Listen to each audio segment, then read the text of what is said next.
from Charlotte, North Carolina, at a combined weight of over 660 pounds, Roddy Rob, Adam Bomb, Bionic Brian, the Marked Out Wrestling Podcast. Hello and welcome to another edition of a Marked Out Wrestling Podcast. We are here for our Wednesday night edition. I am your host, Adam Bomb, and alongside me, not alongside me, I don't know where the hell he is. It's just a turn of phrase, if you will, but here is Bionic Brian. What's going on, buddy? Hello, Mr. Bomb. Hello, board. What board are you referring to? Oh, that would have to be that's the Marked Out Wrestling Podcast YouTube live chat board. It's got a really long name. Yeah. Sealer Stout, Christopher Cycleather, Shoji, Daniel Price, and they are filing in. I think I saw who else was on there. I don't know. A bunch of our lieutenants, our usual Wednesday night lieutenants, filing in. So we're basically going to just break down Blood and Guts tonight and have some fun with it. I think there was a lot to unpack tonight, even though, what do we have? Really 4 matches? Yeah. But there a lot more happened than just the 4 matches. And we're going to break it down. We're, of course, going to start with Blood and Guts itself.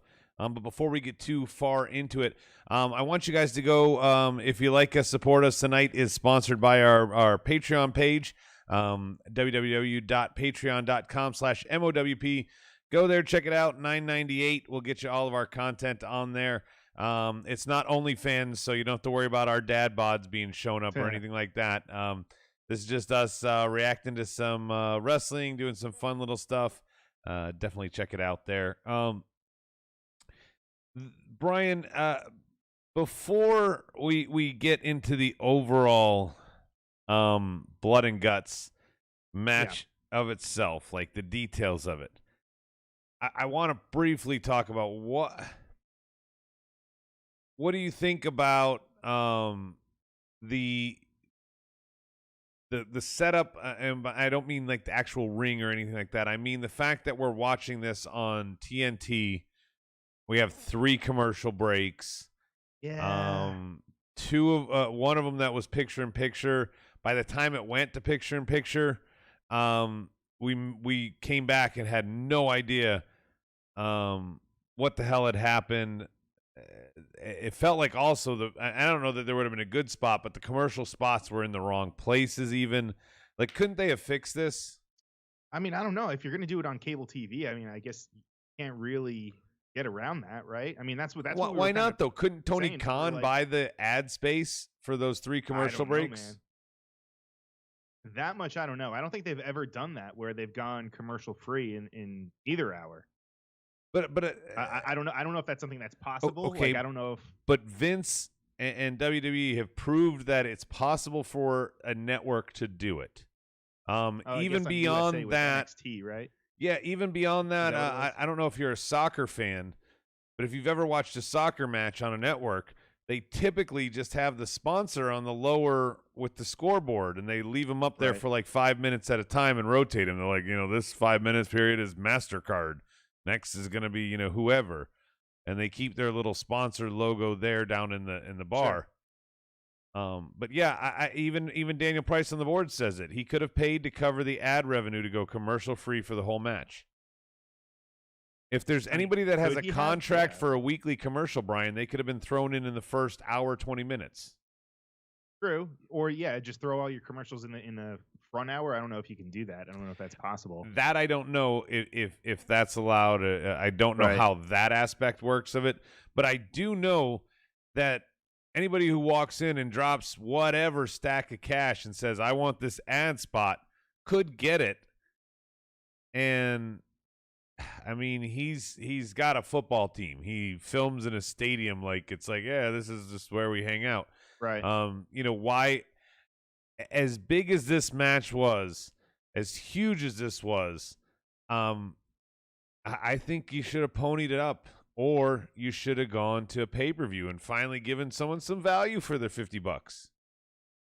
Yeah, but I mean, they're already kind of, this is kind of pivotal in that WWE just moved nights, right? A few weeks ago. So if they really want to keep their momentum of staying over the million million viewer mark, which is kind of where they've been hovering around. They weren't last week. Were they under? I thought they were above. They were under, buddy. Were they? Yeah. Fuck. Also, well, it was like 8 something, right? Yeah. I mean, the other thing, Brian, is, if you're trying to do this momentum and things like that, then why are you doing it so soon before a pay-per-view? Like, Double or Nothing's right around the corner. If you're going to do this, it seems like, I don't know. It seems like because they have so long in between pay-per-views that they do these Dynamite events.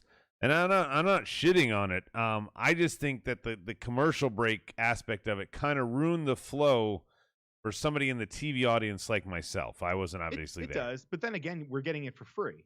So I mean, okay, so I'm splitting hairs, is what you're saying? That's fair. A little bit. That's fair. I mean, that is a very good point. I did not consider. I'm getting it for free. It's like Spotify, for any app or whatever that you download. That's something WWE sucks at.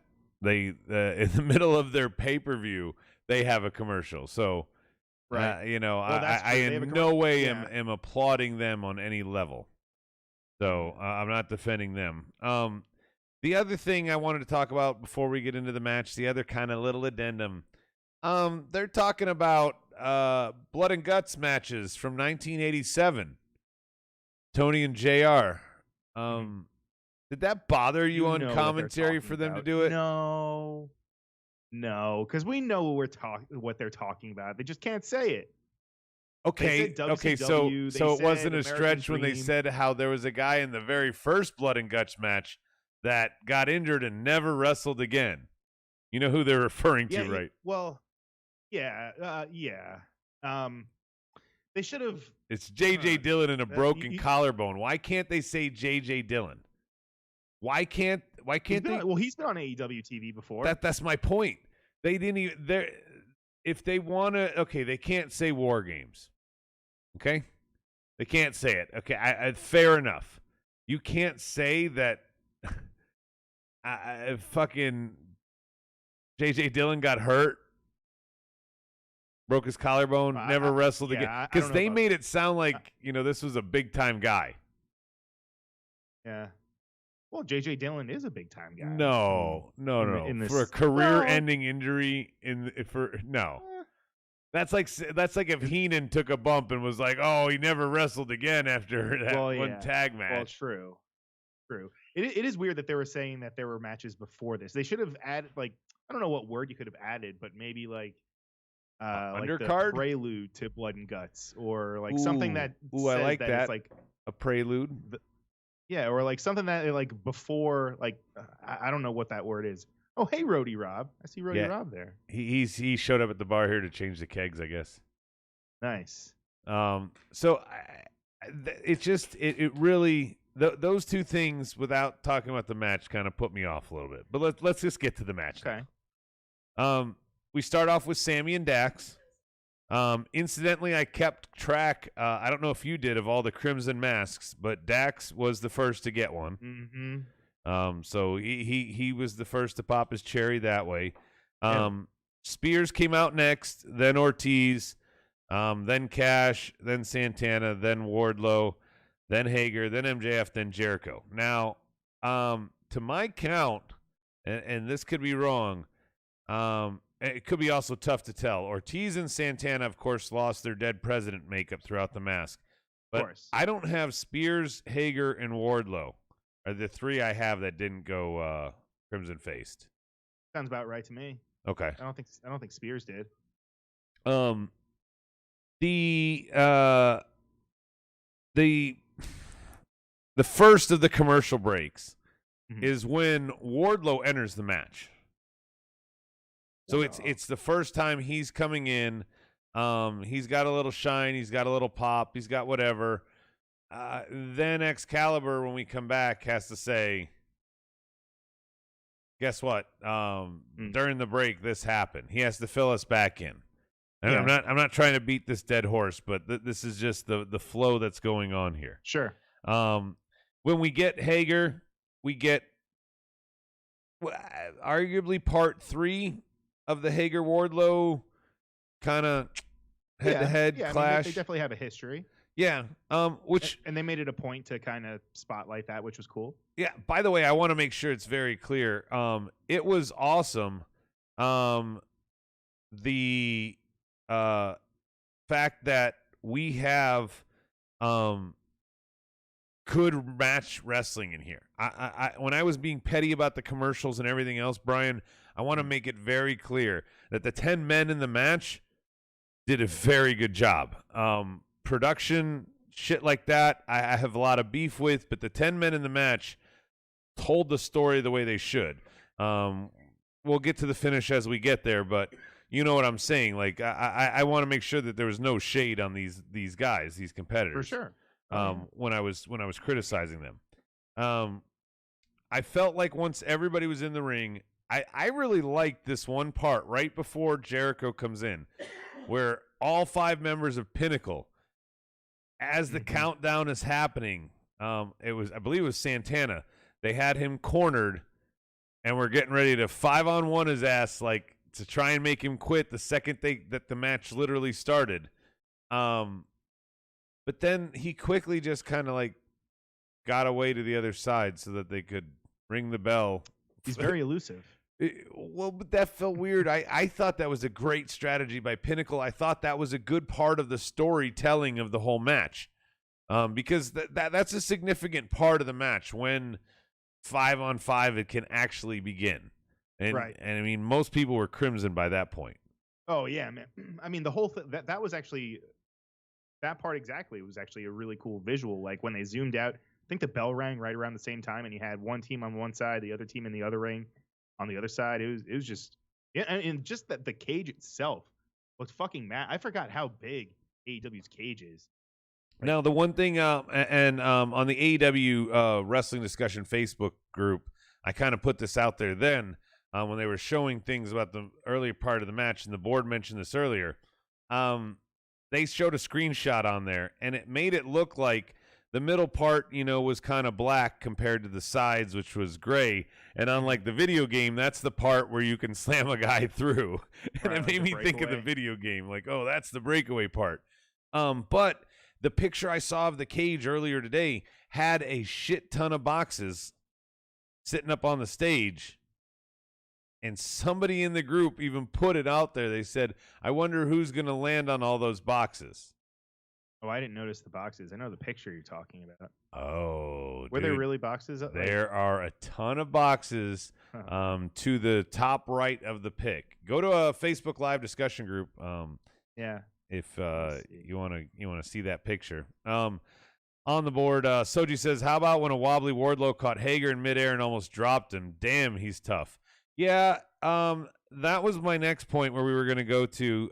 At 9:47, Brian, we have what I felt like the giveaway of the ending. Inner Circle was way too cocky, standing way too tall. Oh, by the way, during commercial break, the entire ring was destroyed. We didn't get to see any of that, including the ropes. Retribution do it. So yeah. Retribution is not a good bar to measure against. Yeah. But too cocky, too much time. Wardlow makes a weird comeback like Soji was talking about here, where I don't know if someone lost their footing or what that was supposed to be. But yeah, Hager's face came dangerously close to the bottom rope. Then the apron is what DP's saying. Somebody slipped something. I'm not trying to focus on the botch, the slip, the error, whatever. I'm focusing on the fact that somebody almost got really hurt. Oof. Wait, I'll have to look at. Oh, you didn't see it? It's when everybody's dead, Wardlow tries to make a comeback. Didn't work.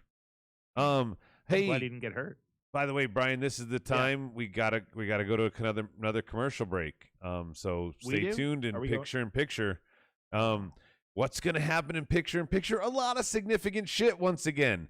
We have Tully taking out Bryce Remsburg. Is that his last name? Yep. I know Bryce is right. Taking him out, getting the key, unlocking the cage. He takes a fistful of cage in a minute for his troubles. But he lets MJF out so that MJF can climb to the top. we see Jericho follow, and somebody in production went, "Stop." And Jericho just pretty much hangs in the middle of the climb until we come back from commercial. Did I get any of that incorrect? Did you see how he has to stand and he's just staring at the camera? Yeah. Again, I mean, that's just what's going to happen. Hey, it's free. We didn't have to pay for it. This wasn't a pay-per-view. Oh, you're silver lining me again? Kind of. Yeah, I mean, yeah. All right. Well, fair enough. It's kind fair of enough. shitty, but hey, what are you going to do? I've been beating that dead horse, so let's go in a different direction. How about we go with this? We have some really good storytelling, if you will, on the top of the cage going on between MJF and Jericho. I don't want to shit on that. But we have heroin in the ring. The camera occasionally cut back to it. You just watch how like everybody's just laying like it's a car wreck. But speaking of a ring, MJF pulls his out. I gotta tell you, I forget all the fucking time about that stupid thing until he uses it, and then afterwards I pretty much forget as well. I still don't know the significance of it. There is none. Right? Like they don't put it on the line for anything. There's no. I don't even remember the last time it was like even involved in any kind of storyline. And I know he whips it out every now and again. The ring. Soji, yeah. Soji says, Adam, they go to picture-in-picture and then straight to overall commercials when they said they won't go anywhere. That was the second commercial break I was talking about. They go, don't go anywhere. We got you in picture-in-picture. They went somewhere, and when they came back, the whole fucking ring is disassembled. And you're left to go, huh? Wait, what if, can they do, I don't know if this is something like contractually where they're not allowed, but can they do picture-in-picture, but keep the screen the same size, but go to commercial? Like the small picture. That's what commercial? I was thinking. Like, I mean, it's a variation of what soccer does, where they just kind of like put the logo up in a square on the bottom. I don't see why they can't do any of that, Brian. I don't see why they can't do anything other than what they did tonight. Right? Yeah. I don't think anybody on the board, you or me, has come up with a bad alternative. Yeah, that's true. This was a miss, and I feel bad for the 10 guys in the match, because I know I heard at least one chair shot when they were focusing on MJF and Jericho on the top. That means somebody's taking chair shots that aren't even going on camera. That's not just a bruise. No, yeah, killing some brain cells and what? For what? Well, what was the fucking ad that we got to watch? The commercial for Hot Ones or some shit? Oh, yeah. DP says we're watching Cena during one of the commercial breaks because it was for Wipeout. Yeah. And the other was for Austin on whatever his show is. And, yeah. Oh, yeah. What is his show? What was that again? Stike says the ring is a ripoff of the Battle Bowl ring that Sting, Great Muta, Vader, and DDP won. What does he mean? What is a ripoff? The ring. The ring. You asked what the ring was all about. That ring. Yeah. I'm thinking, yeah. Okay. Well, no, sure. I blacked out for a second. I totally forgot that we were talking about that. I thought he was talking about like the wrestling ring. I'm like, what? All right. Well, let's get to the finish. Yeah. We're on top. MJF threatens to throw Jericho off. Proud and powerful run out. Oh, stop. Sammy surrenders on behalf of Inner Circle. Poor Sammy. Sammy, the first guy in, and the last guy, is this going to bite Sammy in the ass, or is Jericho going away for a little while after actually being thrown off? Which, by the way, I think saved MJF. If he did not throw him off, we got problems. I'm talking about a lot more. What do you mean? Like, okay, if MJF, who is the biggest shit heel probably in wrestling right now, I don't know that there's anybody that's full shit heel. I mean, he stays in kayfabe all over social media and everything. He kid in a wheelchair, he's flipping him off. I mean, this guy, to me, shows no mercy. Yes, number one. If he, after Sammy surrenders, doesn't throw Jericho off, my rage is probably pretty high because I think he just fucked his character. Oh, I agree with you. For a second, I mean, when he was teasing it, like I was like, oh my God, are they? First of all, I didn't think they were going to do it just because they always talk about not, making fun of WWE moments and all that shit, saying their booking sucks or whatever. So for them to copy something from WWE, I thought was, I don't know. I didn't think we were going to get like the Undertaker Mankind spot. That's kind of what he was teasing, I think. And then it did make sense. So I kind of did like the finish, actually, now that I think about it. Sammy kind of throwing in the towel, right? And then MJF throwing him off afterwards. I feel like that makes way more sense. The throwing off afterwards, to me, Brian, saved the segment a little bit. Like I said, Agreed. I truly believe it saved it because I'm about to write a rant full of notes when Sammy surrenders and MJF puts Jericho down. And check the motherfucking tape. Bad people in the truck once again. Oh, no, what? Because as soon as MJF lets him go, and they cut back for half a second to the inner circle on the ground, they cut back to Jericho talking to MJF about the spot coming up for him to throw him off. Jericho, who's supposed to be lifeless, about to be thrown off, is very clearly eyes opened in his position saying, "Are you ready? Throw me off." Well, okay, we know that he's saying that, but he could be saying, "You piece of shit, you motherfucker," or, just cursing him out or whatever. Okay. I don't know. Speaking of that piece of shit, that's what Soji said was a good one from Tony. Yeah. Yeah, that was good. Yeah.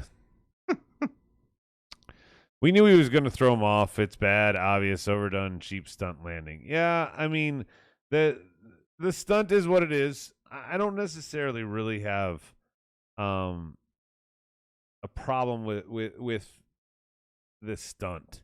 I thought it could have been a better spot in terms of I don't know. I guess they booked themselves in the corner. They needed a way out somehow. So this is the way. Nobody actually surrendered, Brian. Well, that's not true. I mean, Sammy did. No. But he didn't. He wasn't bloodied and dying, and they're like, right. "Do you give up?" Like J.J. Dillon was. Sure. Okay, J.J. They tapped out. Yeah, J.J. Dillon had a broken fucking collarbone. He couldn't tap out quickly enough. He wanted medical treatment so badly. Go watch. Right. I mean, you can see that man is like, I'm a manager for fuck's sake. Why am I in this match? Yeah, this is bullshit. They put me in here just to quit so that the Horsemen could lose and save face. That's really, I mean, I feel like that's how they booked this ending, Brian, is a save face, both sides ending. I just looked at Fozzie's schedule. It doesn't look like they're going anywhere until July. So why would they write him off? Why would they write Jericho off if he's not actually going anywhere? No? There was somebody on the board earlier that said maybe they go one-on-one and take Inner Circle down one at a time. Maybe Jericho shows up in a fucking cast for the next few weeks while they're taking everybody else out one by one or something for a little bit of repackage on them. I personally think Inner Circle would be fine to be done. And I think I was talking about this as Estrada comes on the board. I was talking about this with him. Santana and Ortiz can stand on their own. They don't really need Inner Circle. Yeah, no. They definitely don't. Hager, that's another story.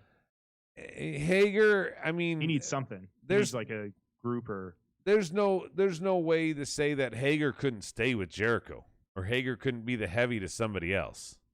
He doesn't have to be on his own. Put him with fucking Kip. Yeah. Something. Oh, and Anaconda Vice is here to say Adam's the AEW hater. I 100% am an AEW hater when it comes to their production value. What? They fuck up so much stuff. And tonight, I'm sorry, man. Every time, Brian, I felt like I was getting into this match. They're like, we're going to picture-in-picture. We'll be back. Oh. And I'm like, oh, Christ. So just zoom in, or don't.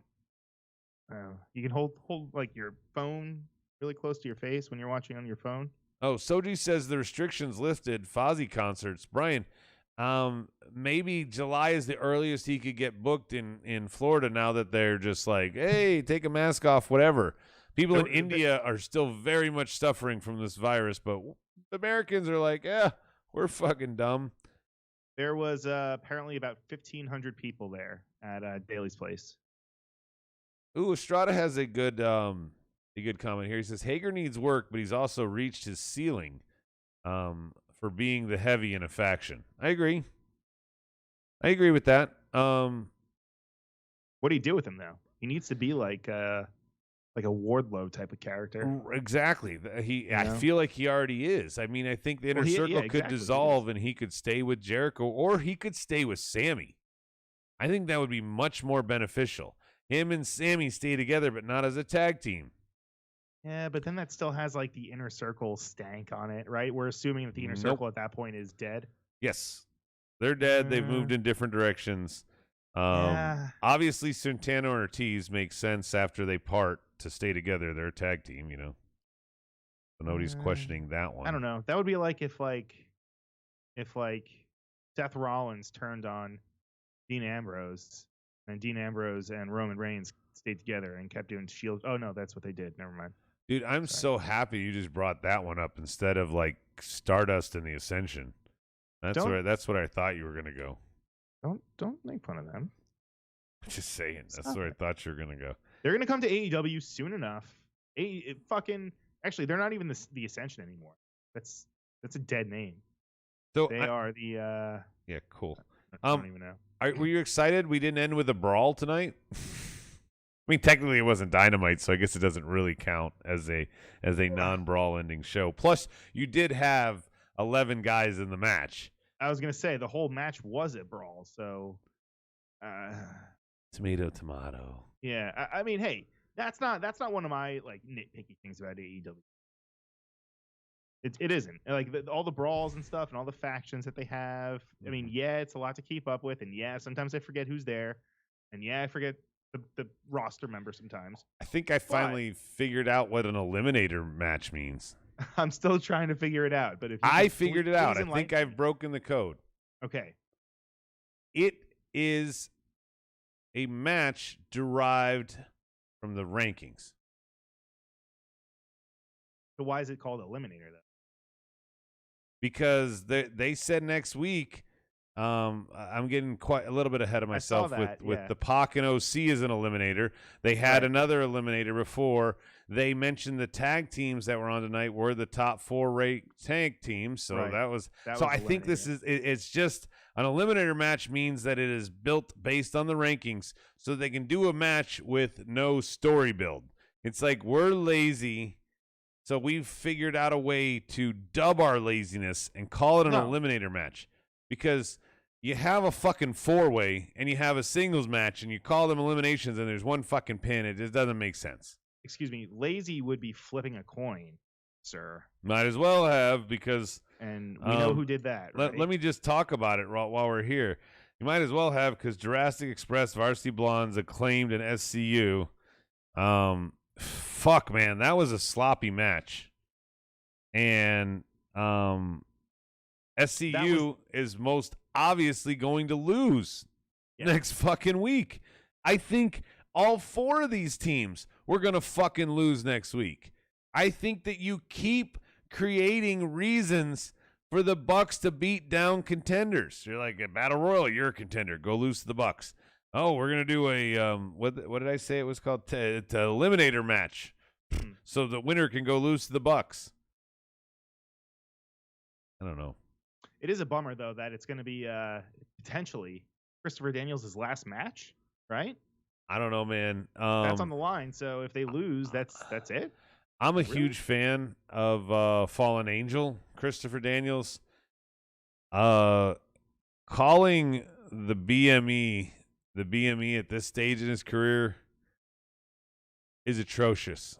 It is a far cry from what it once was, Brian, when it earned that name.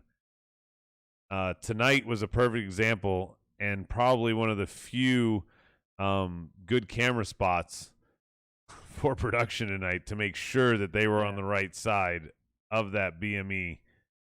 that got the pin. Sounds like a sandwich from Subway. Right?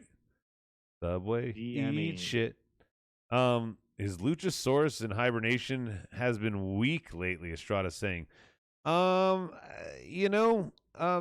That's somewhat fair of a statement to say. Luchasaurus, I thought he had, when he first came out, had such a huge upside. Mm-hmm.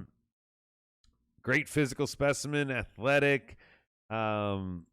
He got a hokey gimmick, but whatever. I thought he had a high ceiling, and you watch his matches over and over again, and they're too similar. And every time I see them now, every time I see Jurassic Express, all I think about is how Jungle Boy is a high ceiling. I feel like Luchasaurus his stock goes down with each match, while Jungle Boy's goes up. Am I wrong in thinking that? Or what? Even though Luchasaurus is a physical oddity.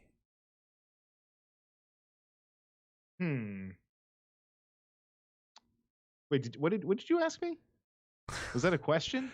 Yeah. I was saying, I thought that the ceiling was very high for Luchasaurus, and I thought it was mid-card level for Jungle Boy. And every match I've seen of them lately, Jungle Boy to me is more impressive, and Luchasaurus is just humdrum. No, and we're not the only ones. I mean, that's kind of the common underlying theme that a lot of people talk about Luchasaurus. I mean, he's got his gimmick is cool. Like you said, there are kind of not cheesy parts, but he's 1,000,000 years old or 100,000,000 years old, and all that shit. I mean, Ultimate Warrior is from parts unknown. Who cares? Yeah, and I don't know, man. Maybe like a mean streak with him, because I don't think I've ever seen that. I don't think he's ever really worked as a heel with that Luchasaurus gimmick. I mean, usually everyone kind of just cheers for him because of how ridiculous it is, Right. Exactly. So, anyway, SCU is going to lose next week. Christopher Daniels will retire.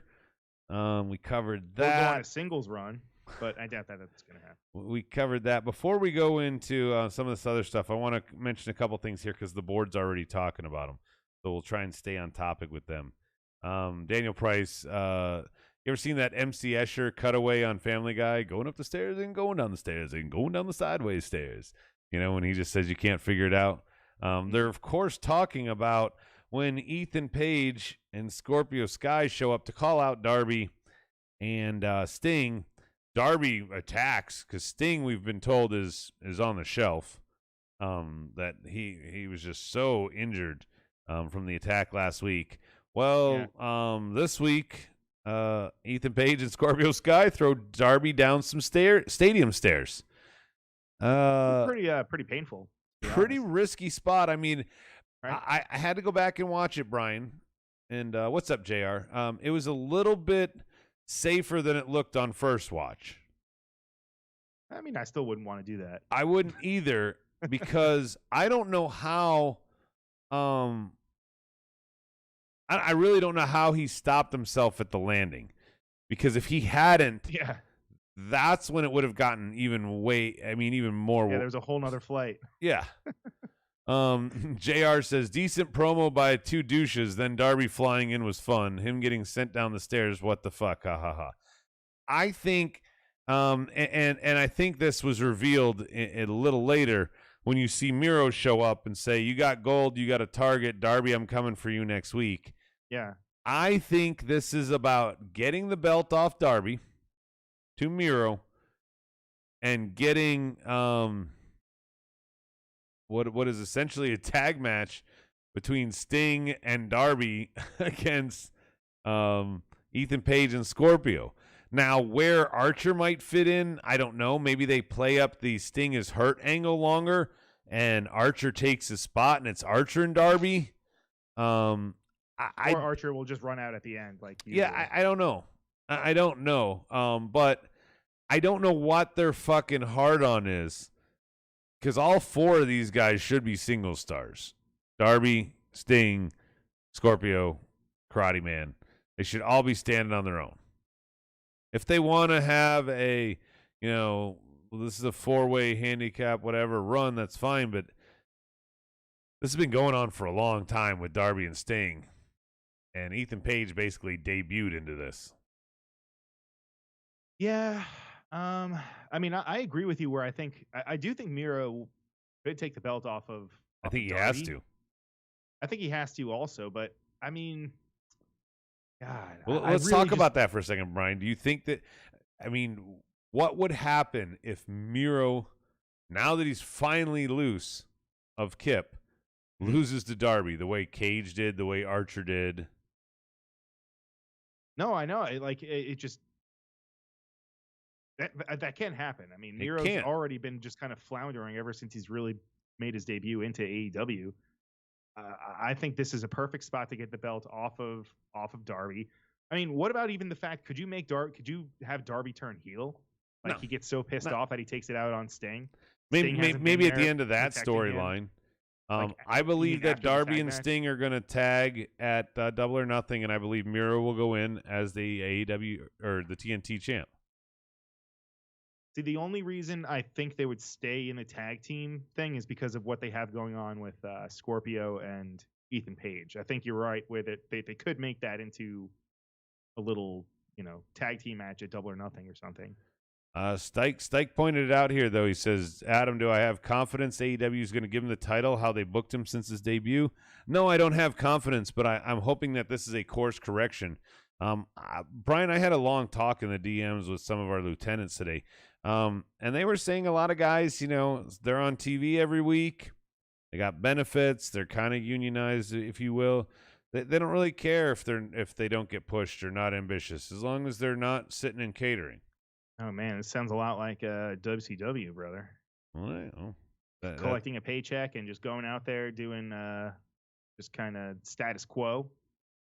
Soji is disgusting me. He says he doesn't have to lose by pin, Adam. Miro could lose by DQ. Yeah, well. No, don't like that. No, Miro's finally free. They have booked so many menacing guys to lose in big matches like this. A coffin drop and whatever. Yeah, he doesn't have to get pinned, but come on, man. What are they going to do? No. So he gets disqualified, and now it's a 6-man tag. Archer, Sting, and Darby take on Miro, Page, and Sky. No. I mean, you want to make this more disgusting? I can think of ways. Please don't. But you can't go the other way. I don't know if you can really have Sting in a singles match. Like that's what we've been debating the entire time that he's. That's why I say maybe Archer takes a spot and for this tag match. At Double or Nothing. You could even do it that night, Brian. You could have Sting be randomly, mysteriously attacked backstage, and so Darby has to come out by himself, and then right before the bell rings, here comes Archer to be his partner. I don't fucking know. And they would be absolutely insane to do a Darby versus Sting match. You see how hard Darby goes out there? Like, that would fucking be... I think, though, but again, just like with Taker, and why he was booked with AJ and some of those lighter people at the end, Sting can lift a guy like Darby. He doesn't have to strain. Some Scoop Slam and Scorpio, he can't do a ton of stuff like that to him. I'm not knocking the Stinger, but come on, let's be real. Ringo. Only so much.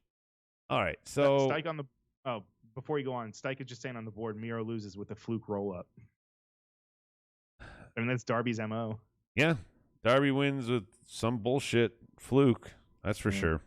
All right, let's talk about Mr. Omega. I'm not going to talk about this at all. Britt Baker, cool. Double or Nothing, you got your title match against Sheeta, and you beat the crap out of Julia Hart. Done. Sweet. Cody and QT, dude. What? Arn interfered. QT submits. Cody can't help but bleed every time he has a spot match like this. I didn't even care what it was that busted him open this time. I just kept thinking in my head, like, Brandy's like, what the fuck, man, when he got home. Yeah. She's like, can you do a match where you don't kill yourself? I mean, these are not planned. We're having a baby in a few months. What? We're having a baby in a few months. Right? Can you, like, chill out, guy? Yeah. Right. And then the payoff there was at least a Go-Go attacked Cody after the match. So that was good. The only thing with the Cody got busted open. It looked like the hard way. Like that didn't look like he was like. No, that's what I'm saying. You know, Cody always gets busted open the hard way. Right. It's not a planned spot. Yep. Hey, we want you to bleed profusely in a match that we used no weapons on. You just blowing managed the wad for blood and guts too. And I guarantee you, you're not married, Brian, so you don't understand this, but I guarantee you she is at home telling him not to do this shit, and he's like, sweetie, there's no blood spots planned in my match. I'm not bleeding. I'm not doing anything. There's no weapons. This is a straight up fight. There's not going to be any shenanigans, no ring bell, no nothing. Arn's going to attack QT, but not me. I'm just taking heck, the boxer, honey, that's coming in at the end is going to just punch me in the gut. He's not even going to target my face. So, you got nothing to worry about. And then he goes out and he gets it the hard way, Brian. And I know he got it the hard way too when he got home, because she's yelling at him like, "What the fuck?" Yeah, seriously, what the fuck is wrong with you, man? Anaconda Vice Cody match was dope. It was. This was a good match. I kind of felt like, though, if you're doing this Wolfpack split angle of the Nightmare Factory, that this is another one. How quickly is Double or Nothing? Is it like in a few weeks, or we got time? No, I think we've got a few. We've got probably. I think it's in. Oh, we already are in May. Yeah, here, I'll look it up. Jesus. If Double or Nothing is coming up soon, I think you could have waited. If it's 4 weeks or more away, no, you're right. You're right. Let's see, and it's going to be full capacity. Right. By the way, that's scary. May 29th. So May 29th. It is May 5th here. Happy Cinco de Mayo. We are 24 days away from Double or Nothing. I don't know. I think if you spread it out, JR says enough of this Cody Nightmare family stuff. He can't wait for full crowds just so they can boo these segments off TV. Do you think that will happen? Well, I mean, they had a pretty. No, but I'm saying, do you think crowd? That? I got to be honest, and I'm not saying it just happens to be the pandemic thing there, but AEW was doing much better when they had a crowd, because I felt like since they don't have a Vince to shoot down bad ideas or something, it was good to have the crowd be like, nope, we're gonna hate fuck this until it stops existing. Right. They haven't had that check on themselves in a year plus. Maybe that really is where they've gone downhill a little bit, because they're stuck listening to Twitter and everybody else. They don't have a live crowd, people who paid money to come watch their shit. That's the audience you got to cater to. Well, it's true. I mean, I feel like everyone had that problem really during the pandemic. Like, you don't really know if stuff is working. Like, I find it probably hard for them to gauge if it was successful or not. I truly believe that. Looking at like numbers and analytics and like. Yeah, what you have ratings. That's it. Right. That's the only number you have to base off during this pandemic with no live crowd. Obviously people dying is more tragic, but you get what I'm saying. And sure. what the hell is Cody's big announcement next week? For what he's doing at Double or Nothing? Is he going to create some new tournament or new belt? Or, I mean, do we need to have an announcement? I mean, I just said like 6 times. QT should have been put over tonight. The match, Anaconda Vice said it. The match was very, very good. But why Cody should not have won? No, I agree. And if anything, there should have been like a bunch of fuckery going on with like. It was just Arn. Arn. They were gonna do what's that? It was just Arn. It was just Arn, and then afterwards, like you mentioned, there was Anthony Gogo. But like, what about the rest of the factions? Well, and he did cover him in a flag. Yeah, he did. That was a cool visual, I guess. But still, like, where was the rest of the teams? Like, I feel like if this was a perfect opportunity to like you said, give QT the win, but if it's at the expense of, I'm sorry, if that means that you have to have the rest of the factory out there, then so be it. Give him the win, man. The guy needs it. Stykes got it backwards, but I think you might be onto something here. He says it's going to be QT and his goons versus Cody and the Gun Club at Double or Nothing. That's what fucking should have happened tonight. If you're good, and then save the one-on-one for Double or Nothing. You don't want to have that feud is over, Styke. He submitted QT. submitted him, and immediately got a new challenger. Immediately. The announcement next week might be that he's going to have a boxing match with a Go-Go. Oh, God. I don't know. I could see a Go-Go like maybe challenging him, right? Cody comes out there for his announcement, and then a Go-Go comes out and he's cuts him off. So Cody's gonna be. This is the other fucked up part. They need to cast somebody in an authority mode, because if JR's right and he's gonna come out and announce a casino ladder match or battle royal or whatever for shot at the title, I can't. This bugs so much of me. Cody should either be the EVP, right, or be a wrestler. You know, Jarrett in TNA, you know, he would say, I got stock, but he had no authority.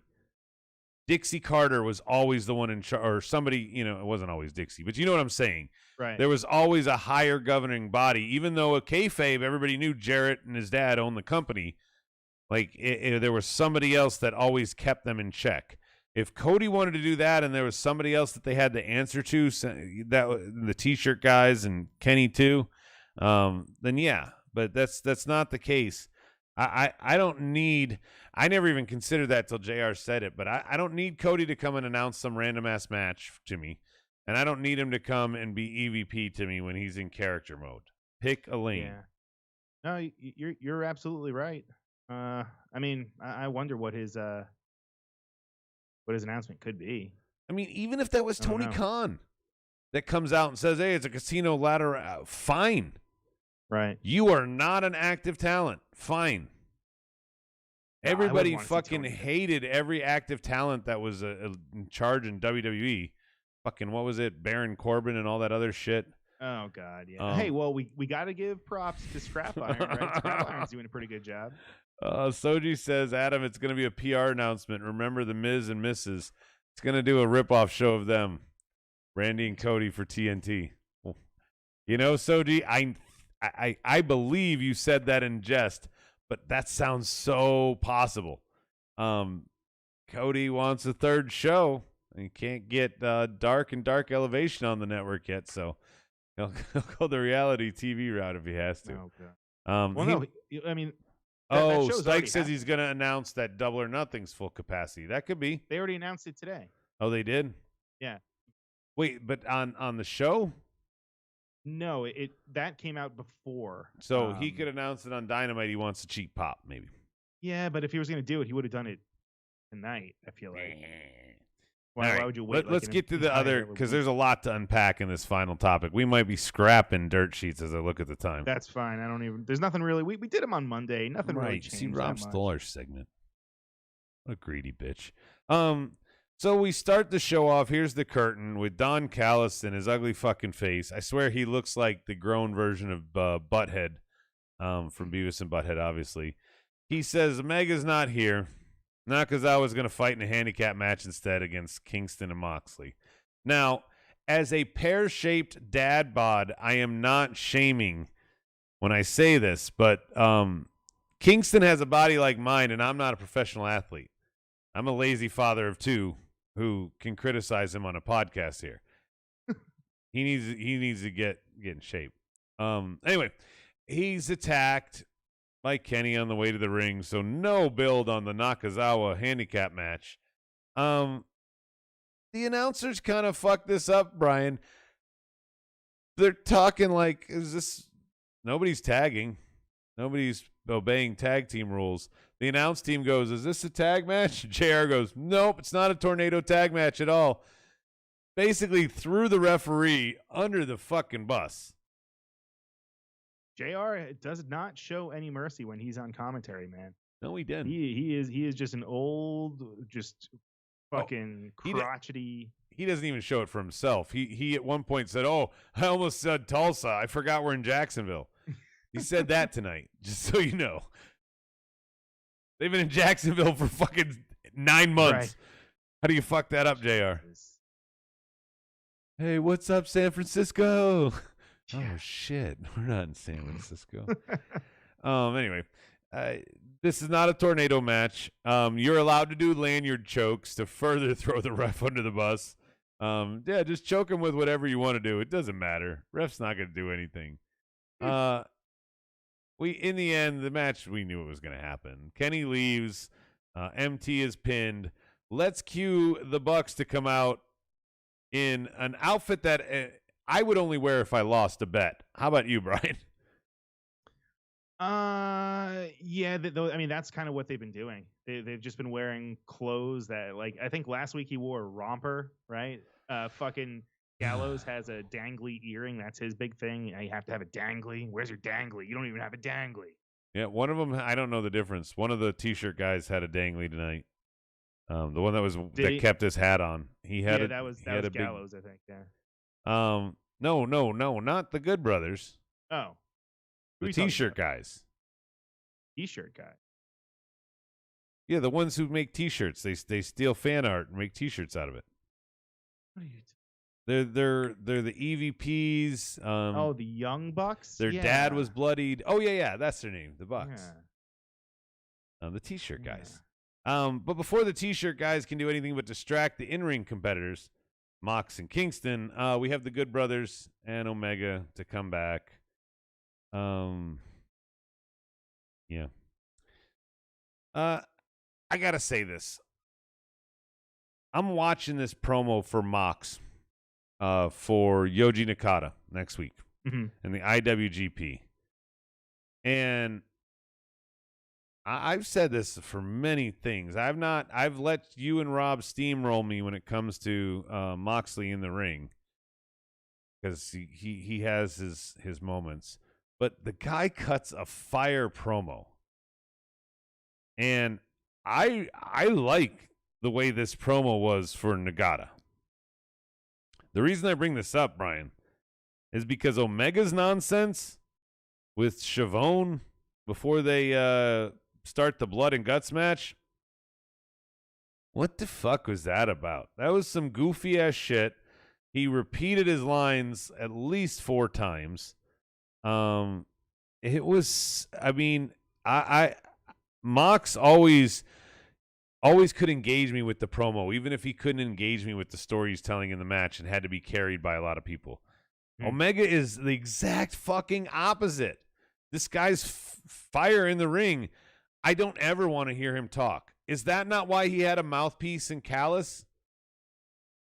Yeah, but I don't know, man. I actually really didn't mind this promo. I got to say, I know I see things usually glass half full, or I try to, but I feel like for a Kenny Omega heel promo, I feel like that was definitely not his worst. There's definitely been worse segments. Dude, he gave away the ending of next week's match. No, he didn't. No. How did he not? How did he not? He's not giving it away. He's saying no. See, this is why I did not take it like that at all. He is so cocky that he doesn't even think there's any chance in hell that Orange Cassidy is going to beat Pac. Which is why Orange Cassidy is going to win. Board, please, lieutenants. Okay. So I thought you were saying sound off and say no. He props Pac up and says, he's beaten me before. He made me tap. In fact, he points that out. Right. Pac is working a part-time schedule. Anybody who is fucking dedicated to Dynamite knows this. Knows also that that's why Pac couldn't even appear tonight to quote-unquote answer the challenge, Brian. Only OC could. So Kenny did what he's supposed to do in this shitty booking situation and makes Pac look strong by talking him up. Oh, I got the champ seal of approval. But we all know that Pac's only back for 1 week, half a minute, because then he's got to go away again. So Orange Cassidy's going to win here, which fuck all doesn't matter. Neither one of them has a snowball's chance in fucking hell of winning the belts. Or belt. Definitely not. Belt. Yeah, just one belt. I will say I am happy that Kenny brought the AAA belt out, right? That was one that he just talks about but doesn't usually come out with it. So I was delighted. So Soji agrees with me. Says no way Pac is going to win with the travel and variant problems. The damn shame. And Anaconda Vice says OC's losing because Pac is due. Anaconda Vice, I don't disagree at all with you that Pac is due. But my point and Soji's point is 100%, unfortunately, it's just valid. He can't do it right now. Pac can't get the push he wants. That's why Death Triangle fizzled for a little while. That's why he wrestled in a couple tag matches with I think it was Penta. Or was it Ray? No, it was Ray. He wrestled a couple matches with Ray while Penta was doing his thing with Cody for a second. It's just Orange Cassidy's winning. I hate it. Orange Cassidy's winning against Pac. I don't think he deserves to be. And then he is absolutely losing to Omega, most likely by crook. But it could also very easily be clean. Kenny could very easily beat Orange Cassidy clean. You don't have to protect him or anything. To try and make us, this is the problem with the belt collector gimmick overall, to make us think that Orange Cassidy or whoever you're putting in this match has a chance, we know better. Yeah, no. And so he's going to be main eventing Double or Nothing? Right? That's what I'm saying. Yeah. If Brian, imagine this, because up until a week ago, Hangman Page was number 1 ranked, and Christian Cage said he wanted the title. Wouldn't that be a better match if you really want to sell me that one of them somebody can beat Omega? Put Hangman and Christian in a match. Winner goes to Double or Nothing. Both of those guys seem like more of a main event. Both of those guys' story seems like a main event. I don't know. I don't know, though. I mean, it doesn't really make any sense, though, considering what Kenny said tonight and what's going to be happening next week on Dynamite. I don't know. I really wish it was. Khan's already said Omega's not dropping any other title until he drops the AEW title first. That's from Daniel Price. Anaconda Vice says, Pac 6-0. I see a Pac win. I think he's 6-0 because they're trying to keep him as relevant as they can in the rankings by having him near the top of the rankings while he is forcibly part-time. I don't think anyone wants Pac to be part-time. I don't think anyone that listens to us or me and Brian think Pac doesn't deserve something like this. I think Pac should have a long-ass TNT title run sometime. I wish Pac was the one in Darby's spot this whole time. Right? Taking on all comers like he did when he was a 205 Live champ. I know that's a shitty belt and a shitty program and a shitty reference, but his character work as the champ there was solid. His title run was memorable. You know what I'm saying, Brian? Like, for me to cite 205 Live, it has to be memorable, right? I'm with you. Okay, so no disagreement there. I'm glad the T-shirt guys didn't come back out. I don't know why the Good Brothers have to run out to be lackeys, and I still don't understand how this all benefits AEW. AEW or AEW. I see the benefit for IWGP. I see the benefit for Impact. I see the benefit for everybody, but AEW. Because these are spots they're giving to other people, Brian. When they have a fully functioning roster, it's back to what Jericho said. If you don't want to listen to my words. No, it's true, but I mean, just I don't know. Me personally, and I've been saying it for months now, for years, really. But I'm always been just a fucking mark for not even invasion storyline, just for like cross promotion. Like, it's almost like dream matches. Just when because we almost kind of assume that companies aren't going to work with other companies. So for it to actually happen, and for like the amount that it's happening right now, it is kind of crazy. I do enjoy it. It is a lot to kind of keep up with. Like, I don't watch. I didn't know this. Soji's saying Impact has a huge tournament started for the next contender to Omega. Oh, for Omega's title? Oh, for the Impact title. Yeah. That's interesting. And Stike says, and this is what I agree, you put Christian and Omega at Double or Nothing. Page versus Omega is going to be at All Out where it comes full circle and Page can win the title there. I truly believe that Hangman is going to take the title from him. That's why you should do Christian Cage against number 1, which is Orange Cassidy, okay? But even that's going to be obvious who's going to win. I just don't believe that Double or Nothing, you have fucking Kenny versus Orange Cassidy. and think that's acceptable. Yeah. I got to read a tweet, actually, that's kind of interesting because Bully Ray just put it out. Okay. And it's about, in reference to the promo you were just talking about, Omega and Nakazawa coming out with and him holding the belts. The Bully Ray says, if I'm management or owners of Impact Wrestling, I'd be fucking fuming that their World Heavyweight Championship was being carried out by Nobody and not at least over the shoulder of Omega. Perception is reality. And there's just a screenshot of Nakazawa holding the Impact Championship. Well, actually, both of the Impact Championships and the AAA. It's very valid because, I mean, Nakazawa's not even in the shot, and Kenny's clearly looking off camera all the time to make sure that the AEW title stayed in shot. So you're putting all these other belts as an afterthought. The belt collector gimmick, it doesn't work like this. Because your champ is, I mean, he's spread too thin. He has too many contenders in waiting. He has whatever. I don't know. How does it benefit Impact when Impact whines about Omega having the title and nobody from Impact shows up on AEW besides the Good Brothers? That's the other thing.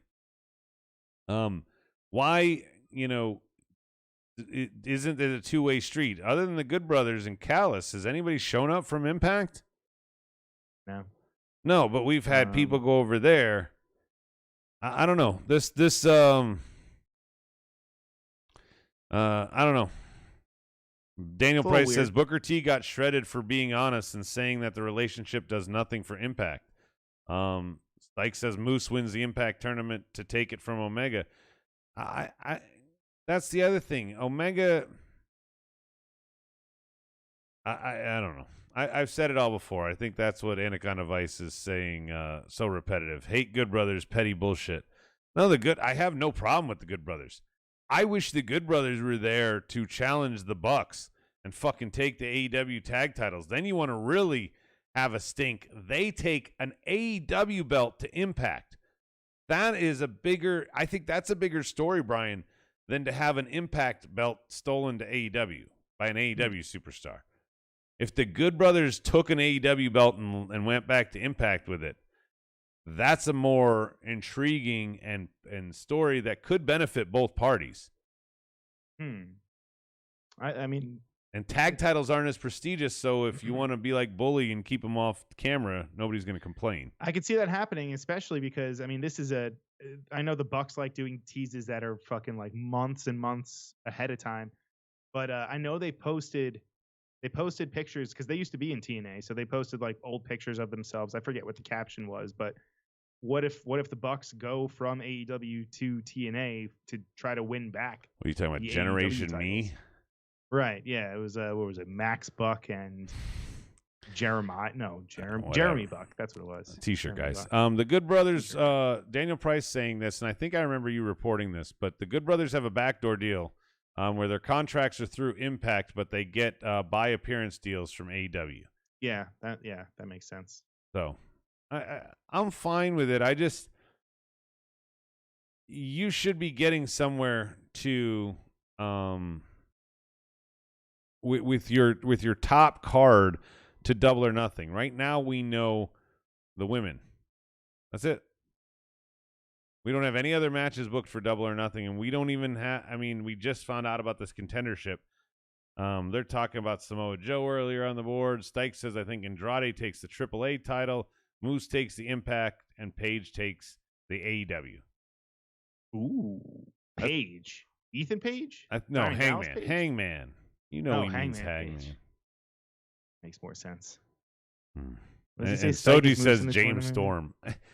Here's the thing. You're bringing up old names that just to get relevance, but after this is all done, nobody's going to mention Impact or remember how great Kenny Omega's title run on any of these belts is.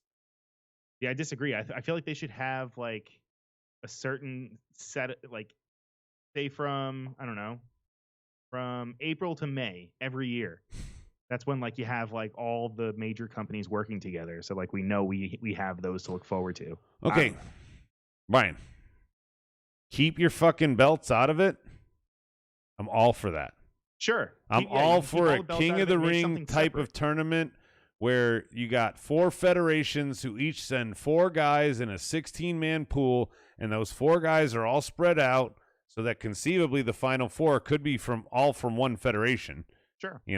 And then fuck yeah, sign me up. You don't need the titles here to do something like that, Brian. You wouldn't. Yeah, no, I agree. How awesome would that be if Impact sent 4 guys? If AEW sent 4 guys, Ring of Honor, NJPW, 4 guys, 4, 4, 4, 4, 4, all the way around. Okay, you do that, totally, and that's fucking awesome, because also your shows leading up to it could be qualifying matches to go represent your brand. Right. How cool would that be? I love it.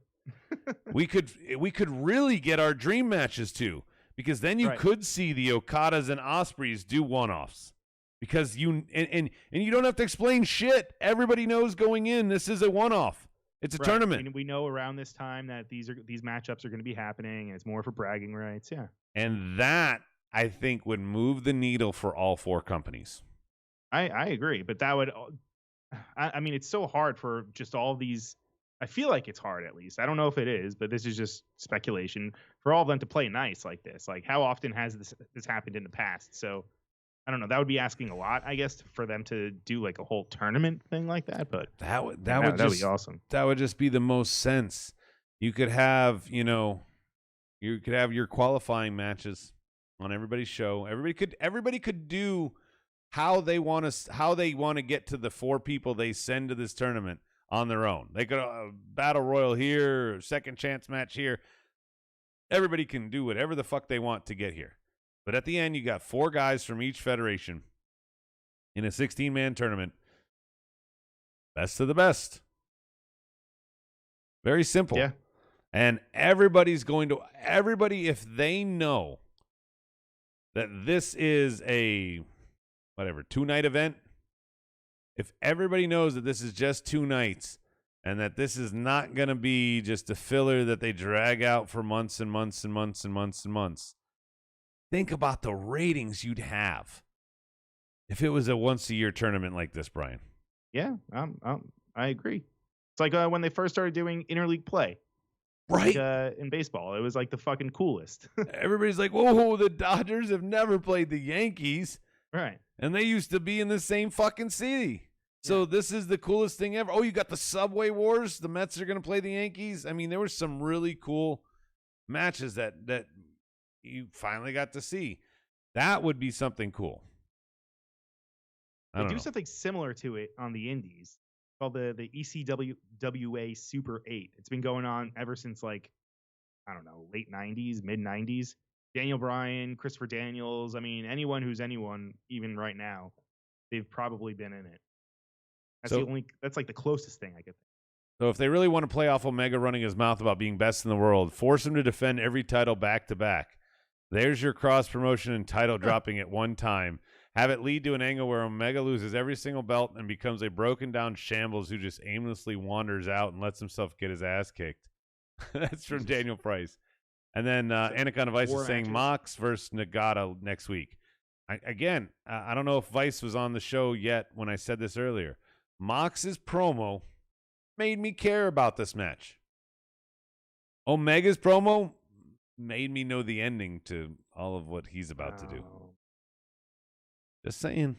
I could very much see Mox defending. I could see Mox losing. I believe in both people in that match to win. I don't believe in any match with Omega and Pac or Omega and Orange Cassidy that either of them has a chance to beat Omega. I just don't see it. The next Impact pay-per-view is titled Under Siege, is the other thing on the board here. Steven Seagal is there. That's why they named it. Maybe some AEW people will finally be showing up. Ooh. It's probably just the EVPs. It's true. Under Siege. Right. Yep. Erica Leniak shows boob in Under Siege. Really? Yeah. I don't know who that is. Baywatch lifeguard. What was her name on Baywatch? I don't know. I know her real name. That's seemingly more important. Seriously. She was the one who married the dude in the beginning, then they left. Oh. Wait. CJ? That sound right? No, CJ was Pam Anderson. Wait, what was a girl's name?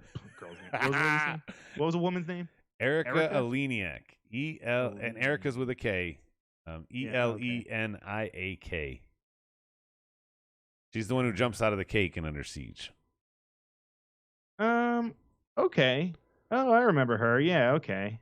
Oh, wow. Yeah, you remember her. Oh, that's right. Okay.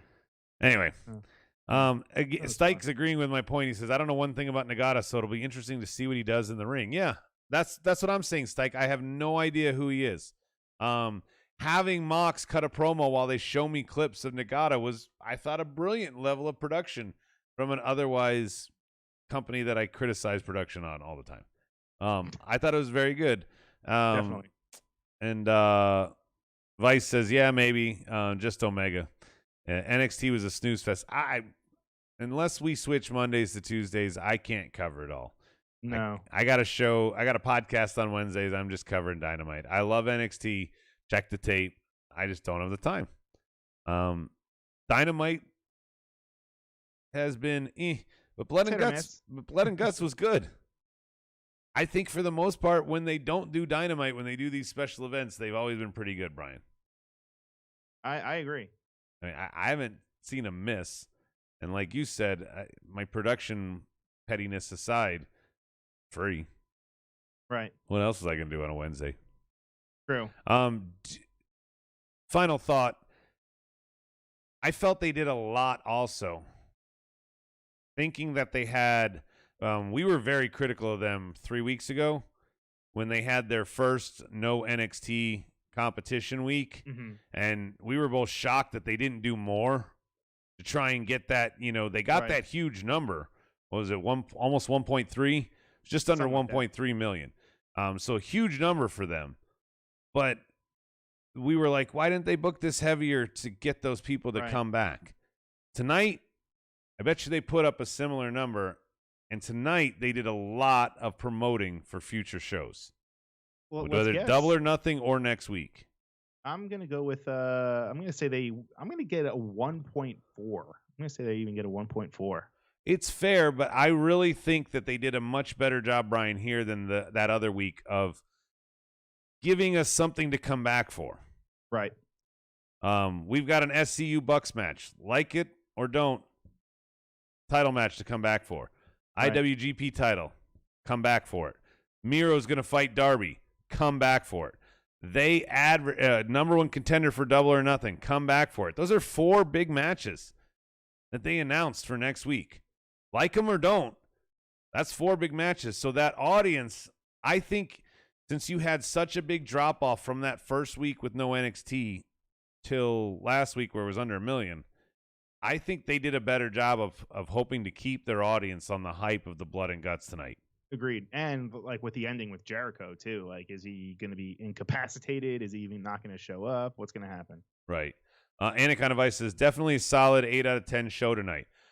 I agree with the 8 out of 10 because my only comments, as you've heard all night, negatively, were production. In-ring, talent, most of the promos except for Kenny were fire. Stike points out Biden, his speech last week might have been an AEW killer. Yeah, that's true. I don't know that it affected maybe AEW as much, but I know that it affected all ratings across the board last week. So that's a fair statement. If it did there. But he says they need to pull in 1 million tonight. I think they did. I think Brian's a little over with the 1.4. I'm going to go around 1.2 again. Okay. So we'll find out next week as we go. Between now and then, we got the All Elite Hour with Brian and his gaggle of guests there. Mm-hmm. Check that out. More in-depth breakdown of Blood and Guts from the technical and other aspects of it. Even some behind-the-scenes tidbits from his little gang of cronies sometimes. Sort of. I don't know what to call them. Because you're not not worthy cronies, of getting a faction name. Well, no, yeah, we are a faction. We are kind of a faction, right. Sort of. Name that faction. I don't know.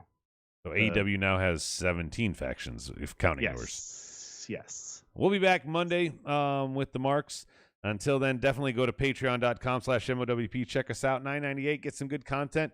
You can see the Papa Jew react to some matches that were terrible. We're booking him again in a couple weeks. Back on Monday's show, and we're going to get some more mark along moments with him. It should be fun. I think, Brian, we need to also get some just like terrible short videos that have nothing to do with wrestling and just see what he does with that. I like that. But we'll get there. Overall, I think we had a good show tonight. I'm excited for next week's card too. So that's the other key. I'm not just excited about tonight. I'm excited to come back next week. Brian and I will be here then. Until then, though, tune in next time. Same smart time, same smart channel. I'll catch you on the flip side. Mark down to the ding dong. Rob's gonna talk now. Marked Out Podcast is produced and edited by U-Record Studios and is recorded live from Charlotte, North Carolina. Subscribe, follow, and listen to us live following WWE programming on YouTube, Twitch, and Facebook Live. Download the podcast by following us at podbean.com or subscribe on iTunes and Apple Podcasts. While you're there, go ahead and give us an honest and fair review and rating. Finally, if you have enjoyed our product and would like to see us grow, please donate to us by visiting the donation link below our live video, or you can donate via Venmo and Cash App at the handle Ravepro. That's Ravepro.